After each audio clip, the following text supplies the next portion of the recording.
এবার পাঠ করি আমরা। আল্লাহু রাব্বুনা, আল্লাহ আমাদের প্রতিপালক, ওয়া রাব্বুকুম এবং তোমাদের প্রতিপালক। এই তোমাদের বলতে অবশ্যই মুযাক্কার। মুহাম্মদ সাল্লাল্লাহু আলাইহি ওয়াসাল্লাম নাবিয়ুনা, মুহাম্মদ সাল্লাল্লাহু আলাইহি ওয়াসাল্লাম আমাদের নবী, ওয়া নাবিয়ুকুম এবং তোমাদের নবী।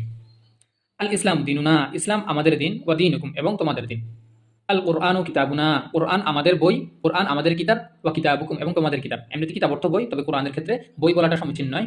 এটা আদবের খেলাপ মনে করা হয়। তো সেজন্য কোরআনকে আমরা কিতাব, কোরআনের সময় যখন কিতাব ব্যবহৃত হবে তখন কিতাব অর্থে আমরা কিতাব নেব। লা ইলাহা ইল্লাল্লাহ কালিমাতুনা ওয়া কালিমাতুকুম। লা ইলাহা ইল্লাল্লাহ আমাদের কালিমা এবং তোমাদের কালিমা। এটাকে আমরা এভাবে বলতে পারি, আমাদের এবং তোমাদের কালিমা। আল জান্নাতু দারুনা ওয়া দারুকুম, জান্নাত আমাদের এবং তোমাদের বাড়ি। আল কাবাতু কাবা কিবলাতুনা আমাদের কিবলা, ওয়া কিবলাতুকুম এবং তোমাদের কিবলা। আল কবরু কবর, বাইতুনা আমাদের ঘর, ওয়া বাইতুকুম এবং তোমাদের ঘর। এবার কিছু প্রশ্ন দেখি আমরা।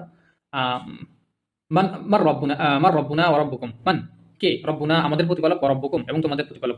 এই যে উত্তর এখানে আছে, এখান থেকে আপনারা উত্তরগুলো খুঁজে বের করে নেবেন। এরপরে আমরা পড়ি এটা। মা দিনুনা ওয়া দীনুকুম, মা দিনুনা আমাদের দিন কি, ওয়া দীনুকুম এবং তোমাদের দিন কি। মা কালিমাতুনা আমাদের কালিমা কি, ওয়া কালিমাতুকুম এবং তোমাদের কালিমা কি। মান নাবিয়ুনা আমাদের নবী কে, ওয়া নাবিয়ুকুম এবং তোমাদের নবী কে। মা কিতাবুনা আমাদের কিতাব কি, ওয়া কিতাবুকুম এবং তোমাদের কিতাব কি। মা কিবলাতুনা আমাদের কিবলা কি, ওয়া কিবলাতুকুম এবং তোমাদের কিবলা কি।